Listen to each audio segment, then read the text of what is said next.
And on the front lines in the other American theater of war in Afghanistan, nearly 40,000 U.S. troops. Among them, a group NBC News has been following for the better part of a year. They call themselves Viper Company, and they serve at the tip of the spear in what is considered the nation's most dangerous region. That became all too apparent when NBC News chief foreign correspondent Richard Engel returned to one of the company's forward bases in Korengal Valley. We traveled by helicopter at night to rejoin the 150 soldiers of Viper Company. When we were last here in the Korengal Valley 8 months ago, the fighting was fierce. On this Memorial Day, the soldiers had mixed emotions. It's time to reflect, which is sometimes it's good and sometimes it's bad, just because you think about your buddies.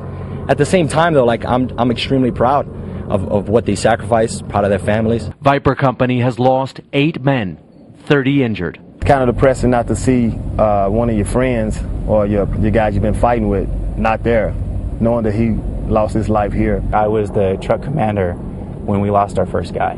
He was my gunner when our first guy from the company went down. And literally being there when his heart finally stopped beating and you've got your hands on him and you're trying to do the best that you can with him, it's something that you never forget. As we finished talking, U.S. troops nearby were attacked. Viper Company dropped mortars, cover fire, and called in air support.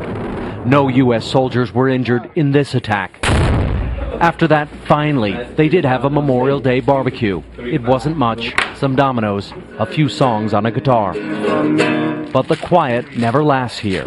For the second time in less than 4 hours, U.S. troops in this area have come under attack. The mortar teams have just been scrambled again.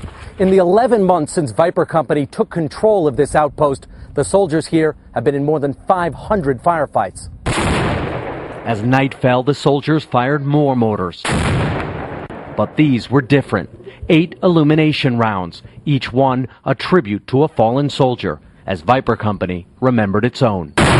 Richard Engel, NBC News, the Korengal.